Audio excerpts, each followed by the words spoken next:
from the substrate of language to Turiya.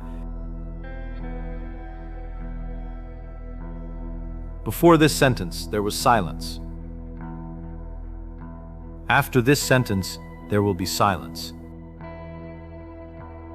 Inside this sentence, there is silence between the words, between the letters, between the sounds if you read aloud. Language does not displace silence. Language is silence organized into temporary patterns of unsilence. Remove the patterns, silence remains. Remove the silence, language cannot occur. The silence is not the interruption of language. Language is a temporary event within silence. Now notice, the same structure applies to thought. Before this thought, there was awareness. After this thought, there will be awareness.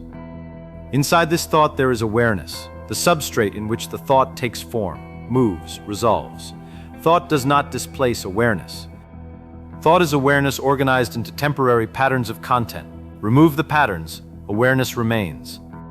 Remove the awareness, thought cannot occur. This is the structure of experience that the Mandukya Upanishad has been pointing at for 25 centuries.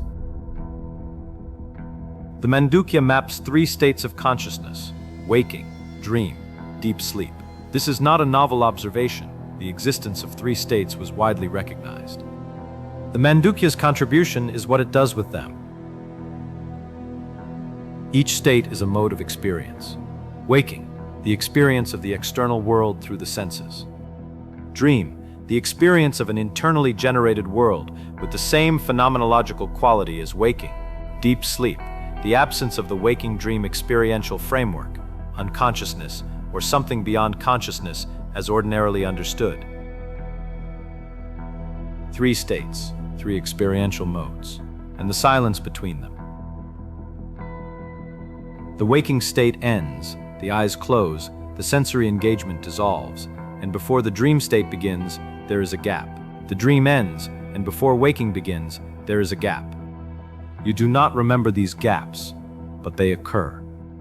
And what occurs in the gap, what is present when neither the waking mode nor the dream mode is active, is what the Mandukya calls Turiya. Turiya means the 4th. Not a 4th state in addition to waking, dream, and sleep, the 4th that is the ground of the other 3. The substrate in which all 3 arise, persist, and dissolve. The Mandukya describes Turiya, not inward knowing, not outward knowing, not both, not undifferentiated knowing. Not a knower, not the absence of knowing, beyond the grasp of ordinary consciousness, and yet the ground of all grasping, the tongue of every fire, the essence of every breath. What the Mandukya is pointing at, the awareness that was present for the waking state, that was present for the dream, that was present in the silence of deep sleep, not as a content, but as the unchanging container of all 3, the awareness that does not set when the waking state ends. The awareness that was not produced by the waking state, and is not produced by the dream, and is not produced by consciousness returning from deep sleep. The awareness that is the silence between the states. Language requires silence as its substrate. This is not a metaphor, it is acoustic fact. Sound is the temporary organization of silence into pattern. Without the silence as the underlying medium, there is no contrast, no distinction, no sound. Sound happens in silence. Silence is the substrate. Thought requires awareness as its substrate. This is the same argument at a different level. Thought is the temporary organization of awareness into content. Without awareness as the underlying medium, there is no experience, no knowing, no thought. Thought happens in awareness. Awareness is the substrate. The substrate is not produced by what appears in it. Silence is not produced by sound. It precedes sound and persists after sound and contains sound throughout. Awareness is not produced by thought. It precedes thought and persists after thought and contains thought throughout. You are not the sound. You are not the thought. You are not the waking state or the dream state or the deep sleep state. You are the silence.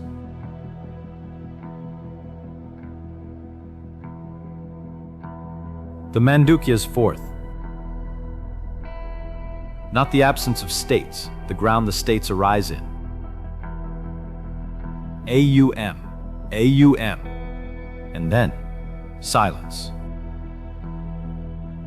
The Mandukya's complete teaching is contained in the syllable AUM and what comes after it. A, the waking state, the open vowel, the fully external. U, the dream state, the transitional sound, the movement between outer and inner. M, the deep sleep state, the closed consonant, the humming closure of ordinary consciousness. And then the silence, the fourth. Turiya, which is not represented by a sound because it is what all sounds arise in. The AUM is spoken and then there is silence, and in that silence, nothing is absent. Nothing needed to be added. The silence after AUM is not the failure to produce a fourth sound. It is the presence of the fourth, already here, always here, the only thing that was here before the A began. Find the silence between two thoughts, not in meditation. Right now, the gap, however brief, between one thought and the next. What is there? Not nothing.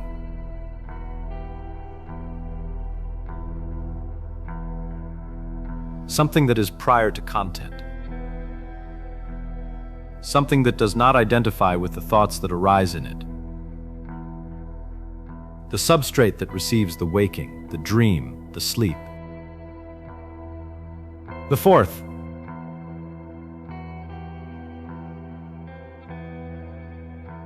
Turiya.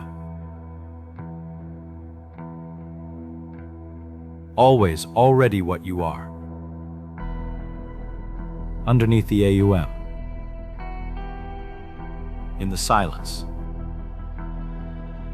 Now,